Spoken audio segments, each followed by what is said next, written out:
WhatsApp को नई privacy policy मामले में बड़ा झटका लगा है। नई पॉलिसी को लेकर विवादों में घिरे व्हाट्सएप को भारत सरकार ने इसे वापस लेने के लिए कहा है।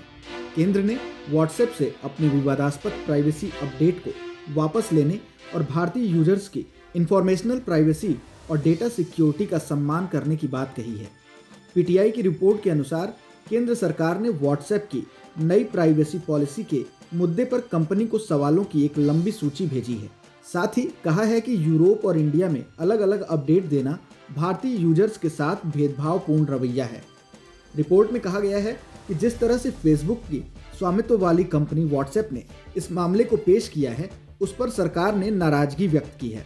साथ ही इस मामले को सुलझाने के लिए तत्काल कदम उठाने को कहा है। केंद्र सरकार ने व्हाट्सएप के सीईओ को चिट्ठी लिखकर व्हाट्सएप की नई यूजर्स पॉलिसी को वापस लेने की मांग की है। आईटी मंत्रालय के मुताबिक व्हाट्सएप नई पॉलिसी के तहत दूसरी फेसबुक की कंपनियों के साथ डेटा शेयर करेगा। इससे उपभोक्ता के डेटा और प्राइवेसी को खतरा हो सकता है। आईटी मंत्रालय ने व्हाट्सएप के सीईओ को लिखी चिट्ठी में कहा है कि नई पॉलिसी वापस ली जाए। नई पॉलिसी के तहत व्हाट्सएप उपभोक्ताओं का डेटा शेयर करेगा, फेसबुक की दूसरी कंपनियों के साथ डेटा शेयर करेगा। इससे उपभोक्ता के डेटा और निजता को खतरा हो सकता है। व्हाट्सएप ने ग्राहकों को विकल्प भी नहीं दिया है, यानी नई पॉलिसी अस्वीकार करने का विकल्प नहीं दिया गया है। व्हाट्सएप ने सुप्रीम कोर्ट के नियमों का उल्लंघन किया है। व्हाट्सएप यूरोप और दूसरे देश के उपभोक्ताओं में भेदभाव कर रहा है। भारत इसके लिए डाटा प्रोटेक्शन कानून बनाने की तैयारी में है।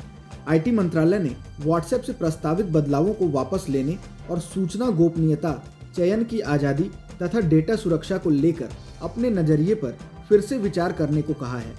चिट्ठी में कहा गया है कि भारतीयों का उचित सम्मान किया जाना चाहिए और व्हाट्सएप की सेवा गोपनीयता शर्तों में कोई भी एक तरफा बदलाव सही और मान्य नहीं है।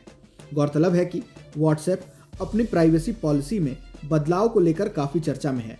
व्हाट्सएप ने यूजर्स को नई पॉलिसी को स्वीकार करने के लिए 8 फरवरी तक समय दिया था। हालांकि लोगों का रिएक्शन देखते हुए कंपनी ने फिलहाल इसे टाल दिया है। कुछ यूजर्स इस अपडेट से नाखुश हो रहे हैं और टेलीग्राम, सिग्नल जैसे दूसरे प्लेटफॉर्म पर जा रहे हैं। फिलहाल इस वीडियो में इतना ही। अगर कोई सवाल और सुझाव है तो हमें कमेंट बॉक्स में ज़रूर बताएं। देश और दुनिया की ताज़ा तरीन खबरों की अपडेट्स के लिए हमारे चैनल लोकमत हिंदी को सब्सक्राइब करना ना भूलें। अगर आप ये वीडियो फेसबुक पर देख रहे हैं तो हमारे पेज को फॉलो ज़रूर कर लीजिए।